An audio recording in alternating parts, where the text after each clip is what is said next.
Welcome to the channel, people. I'm Seb. This is To Live is to Suffer. Please like and subscribe. Today we're going to be reviewing Robert Kiyosaki. Let's go. Do the rich people cringe and say, don't tell them that, Robert? Yes. Don't tell people what you know. Right. Keep them poor. So my father was the head of education, PhD, all that stuff. I go home and ask him, said, why don't we learn about money in school?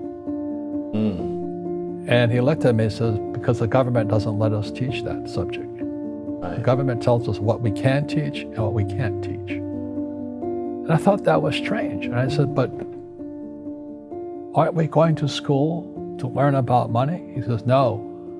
First of all, people, let me say that this channel is all about helping men to become great men and productive members of society. I'm Seb.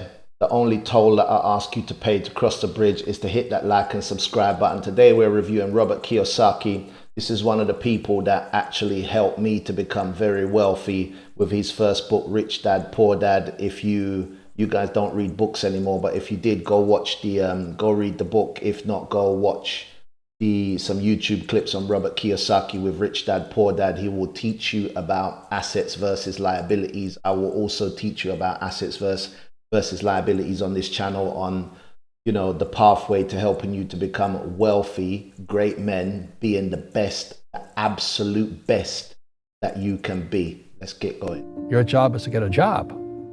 I said, but you get a job to earn money. He goes, no, you're supposed to just get a job. I went, no. Isn't the purpose of a job to earn money? He goes, yeah, you're correct. It is. I said, so why don't I just learn about money? I can skip the job part, Teach you that in school. And he got flustered and he said, if you want to learn about money, why don't you ask your best friend's father about money? Always seek a mentor. On this channel, I'll seek to be you guys' mentor. Your mentor on your pathway to greatness, on your pathway to wealth, on your pathway to financial freedom. That's what I'm going to help you to do on this channel.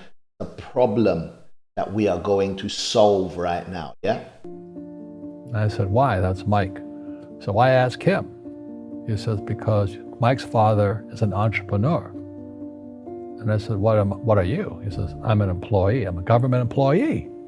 Okay. And I went, oh, what's the difference? Know the difference. He says, the difference is an entrepreneur must know about money. That's right. Or they're no longer on. And the difference is when you have a job, J-O-B, you're just over broke. Always remember that. Living hand to mouth, when you have a job, you are just over broke. Entrepreneurs. And it says an employee doesn't have to know anything about money because the government will take care of them, the company will take care of them. So I'm all confused. But I took my dad's advice and I trundled over to Mike's father's office and knocked on his door and I said, hey, I'm here, 9 years old. Teach me about money. He says, beat it, kid, But that's where the story of Rich Dad, Poor Dad started. And finally, through persistence, my rich dad started teaching me about money on one condition. And that condition was...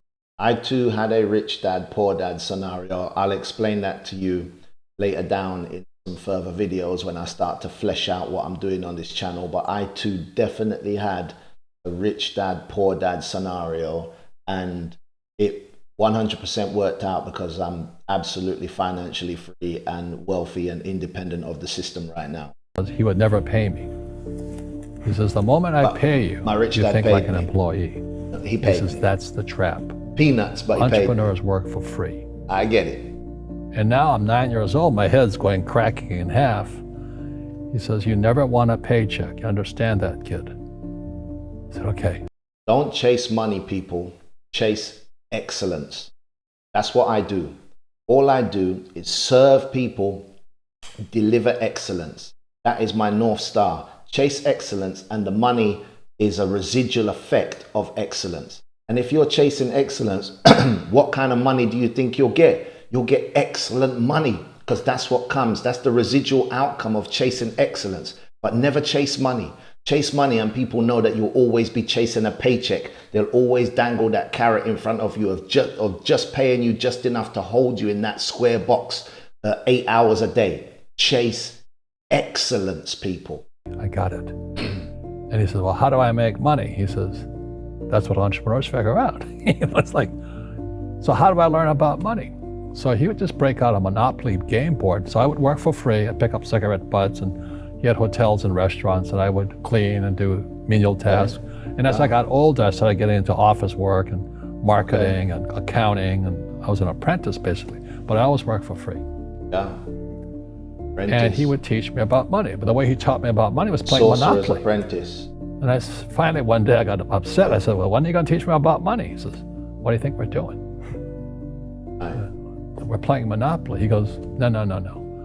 What do you think we're doing?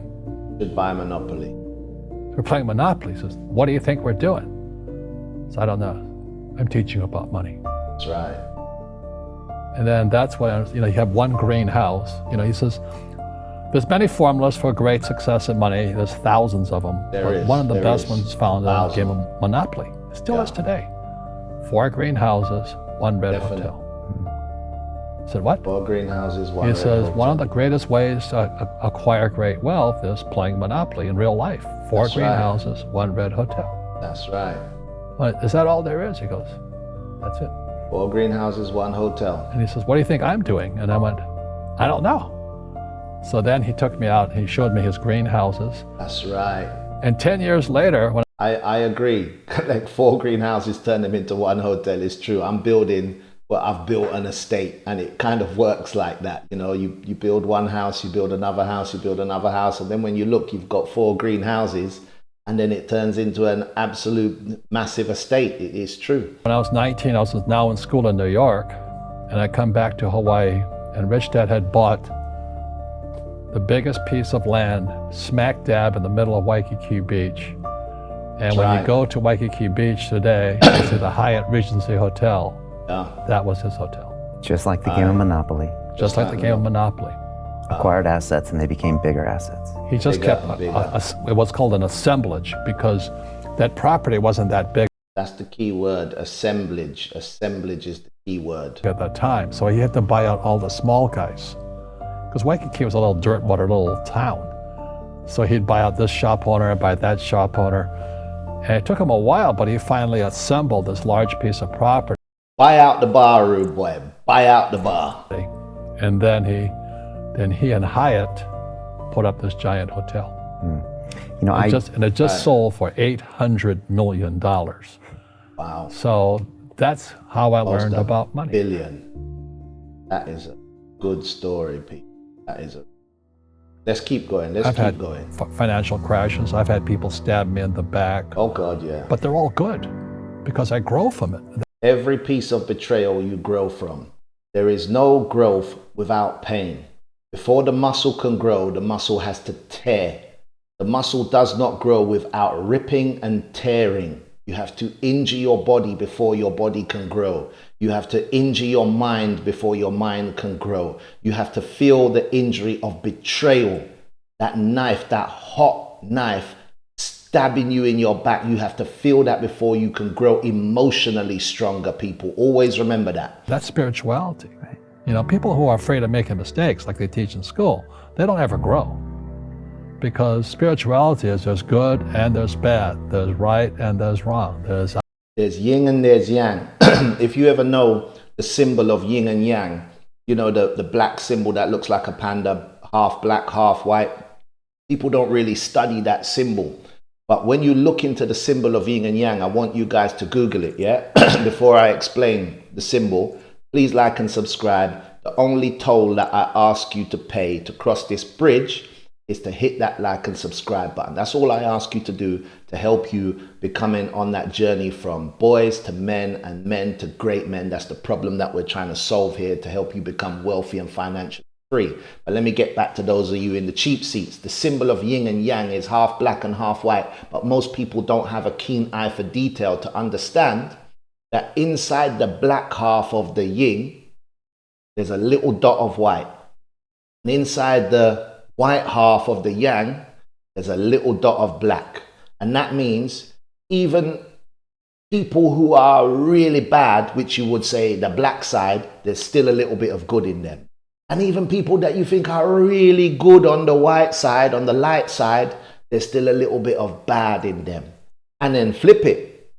If you think that black is good, the little dot of white will say that there's still a little bit of bad in them. And if you think that the white is bad, the little dot of black is still a little bit of bad of them. So you have to understand, even with the nicest people, there's still a little bit of rotten inside all of us, because we're born with that sin. We're born with the sin that fell on mankind from Adam eating from the tree of knowledge. The women are born with the sin that they must experience excruciating pain in childbirth because Eve coerced Adam to eat from the tree of knowledge. You have to understand the serpent that beguiled Eve put the sin into us. So understand, we have to have betrayal.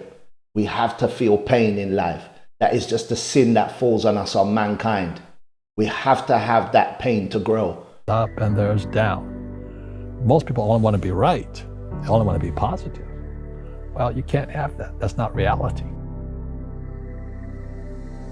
Well, I wasn't poor by most people's standards, but I came from a family with a poor attitude, if you know what I mean. Because rich, poor, middle class, poverty starts with a fundamental attitude.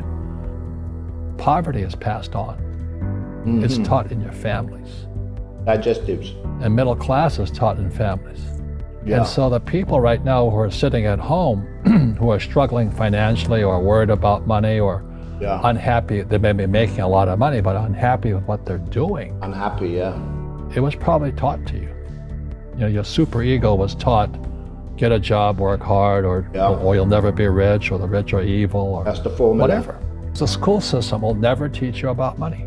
The school system was designed to teach you to be an employee, which is important, or a doctor, or the school system is taught to churn out employees, to churn out tax-paying members of society. That's what the school system is here to do. It's to churn out people that can work in society and help pay for the roads, pay for utility supplies, pay for police enforcement, hospitals. So workers are great people. We all need workers. There's nothing wrong with being a worker. There's nothing wrong with having a job. There's nothing wrong with that. People just have to understand that there are, the 1% of the 1% of the 1% who are the true elite that truly live, truly have heaven on earth. I think that's the only way to describe it. They don't need to wait for 40 virgins in the sky and promises of milk and honey. They actually have a free life and experience heaven on earth because they are literally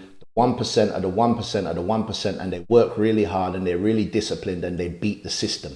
A lawyer, a specialist, but never about money. And what most people lack is real business knowledge. Like accounting, like debt, like taxes. That's right. You got to know that stuff, but they don't teach it in school to anybody. No. So, and then when people ask me, how did your rich dad learn this when your poor dad, a PhD, didn't? And the answer is very simply, my rich dad was my best friend's father. His father died when he was 13. So his rich dad had this family business at 13 to run. So he had to drop out of school, which was his blessing. Right. There's blessings, and sometimes the blessing doesn't look like a blessing, but it turned out to be a blessing. Yeah, because he learned and business. Then his teachers became his bookkeeper, his accountant, his attorney, his banker, his real estate agents. So he has what I call real teachers, not these fake teachers in school. You see, most teachers in school, they're out of ethics. They teach subjects they themselves don't practice. I asked the teacher, I said, I'm in my third year of calculus now. It was called strength of materials. Sometimes. I said, am I ever going to use this stuff? He goes, yeah, you do. Said, what? I'm an engineer by trade. Trust me, you use mathematics, volume calculations, averages, how to work out the volume of a cylinder, how to work out the volume of all types of shapes and octagons and foundations and deflections of soil. You really do use the science. So I don't think that I can agree with Robert where he says, you don't use stuff that you learn in school. You do. You absolutely do. Why do you teach it? He says, because I get paid. I said, do you ever use it? He goes, no. And that's why, you have to, in life, one of the things I suggest to people, you got to find a real teacher versus a fake teacher. No, not fake. And a fake teacher is somebody who doesn't do what they teach. No, don't call teachers fake. Just because teachers teach in school, that doesn't mean they're fake teachers. I used to share that view. I no longer share that view no more. Teachers are very valuable. Academic study is very valuable. You have to have academic skills. You have to know how to write properly. You have to know how to read properly. You have to understand science and mathematics. Yes, speaking languages. I think all subjects covered are decent, apart from people that are learning, how to, get a master's degree in human resources. Those types of soft skills are not too useful out here in life. But all of the STEM science, all of the STEM classes, science, technology, economics, mathematics, languages, I think that's all very powerful stuff that you can learn at school. So I wouldn't say, that it's a waste of time going to school. Absolutely not. I'm going to advocate going and getting good education, good balance, but definitely stick to STEM subjects is what I would say. And a real teacher is doing what they teach every day. So my accountants, my attorneys, they're in it every single day. Yeah. That's how I learn, because every day I'm solving problems in my business. Yeah, we are. So I have accountants and attorneys and bankers and all these people on speed dial, because I'm solving problems with my team. Right. I see you giving this knowledge out, and Yeah. do the rich people cringe and say, "Don't tell them that, Rob"? Yes. Don't tell people what you know. Right. Keep them poor. But unfortunately, the poor, as was in the Bible. I'm not real religious. Let me tell you something. I don't know which rich people you hang around, Robert, but the rich people that I hang around don't give people advice, keep them poor. I don't know about that. I don't hear no rich people saying that. You're trying to make out like rich people are some, evil people on high that don't want poor people to actually win. Rich people are generous, most of us, and we want everybody to win. We want everybody to win. We don't want to keep people down and say, don't tell them. We might say, don't waste your time with certain people because they clearly have proven that they don't want to learn. But apart from that, we want everybody to get wealth and success. Why do you think I'm doing this on this channel now? I'm retired and all I want to do is help people gain wealth, gain success, become financially free, and become absolutely the best they can be, great members of society, productive men in society, and great men. That's what I want to do. So I can't say that rich people are out here saying, oh no, don't tell people how to become rich. No, that's rubbish. The poor will always be amongst us because it starts up here. Right, it's that fear mentality. It's in their words, and the words become flesh. Again, I'm not really religious. I flunked out of Sunday school also. But when they say I can't afford it or I can't do that, Is it? they go down. They become what they say. My PhD. Yeah, they might become what they say, but it's because they don't know better. Yeah, I didn't know better until my rich dad came up to me and showed me a pathway to do better. Before I continue, people, please pay the toll to cross the bridge. The only cost that I ask you to pay, the only charge that I ask you to pay, cross this bridge, is to hit that like and subscribe button. If you've reached this far in the video, really, really thank you. We only got a couple of minutes left to wrap up this reaction review. Just hang on with me. We're almost there. Daddy says, what do you think I am, made of money? I can't afford that. And my rich dad would say, that's why he's poor. Poor people say, I can't afford it, I can't do that, I don't have time. Yes. Because this is an escape. Yes, poor people have more time than money. And the rich man has more money than time.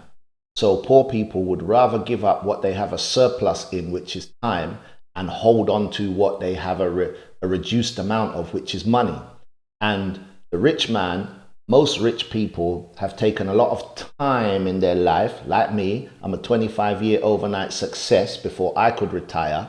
So I have less time in my life than most people have who are poor. So I have more money to offer to save that time. But it's still two levers of power that we're pulling. We're pulling time or money. People are either putting in sweat equity, which is time, or money, which they've actually sweated for previously and banked that equity. But everybody's pulling two levers, poor or rich or wealthy. Yeah, the poor or the rich, you're pulling two levers, time or money. People can give you their time or they can give you their money. Whenever I see these people that walk down the road, chug, chug, chug, chug, chug, chug, and they're like, can you give us 5 minutes of your time to tell you about this great cause to save the dogs? And I'm like, listen, you're asking me for the most valuable thing that I can ever offer you, which is my time. 5 minutes of my time is worth so much money. Just say to me, can you just put £5 in this chug and walk on by? That is what I'd rather do, because I'd rather give you my money than my time, because my time is more expensive than the money that I've got in my pocket. Please remember that. Yeah, hold on, people. We just got a little bit more to go. It's an escape. You know what I mean? It's easy to say, I can't afford it. And your rich dad used to say what instead of I can't afford it? How can I afford it? How can I? How can I do that? Powerful. You know, what would it take? Or why should I do that? Yes. He says that a question. How can I do this is the most powerful set of words that you can ever speak to yourself. How can I do this? Always keep an open mind. How to solve problems. Don't say I can't do it. Never discuss what you can't do. I always say to people around me, don't tell me what you can't do. Don't tell me what can't be done. Don't open your mouth about what can't be done. Just tell me what can be done. We know what can't be done. It's inside of our head. It's inside of our mind. Just ignore that. Keep that to yourself. Let's only spend the oxygen that we have in this world to discuss what can be done. So always ask yourself, how can I do it? Opens the mind, a statement closes the mind. See, when you say I can't afford it, yes, your mind shuts down. That's and right. You become what you say. That's right. I agree. Rugby is a team sport, but so is soccer. The rules are different. Right. And other people are golfers. They play by themselves. Okay. And so everybody's different. What's your point? So my game financially is business, number one. Second is real estate. Okay. So what I say to young people is, you find your game. Okay, I think they find their game. So that's over there. That's Robert Kiyosaki. I'll put a link to the original video down in the description. People, if you've got this far, I'm Seb. This is my channel. To live is to suffer on earth. Thank you very much. Please like and subscribe. Let me catch you on the next video. That was Robert Kiyosaki, and I'm out of it.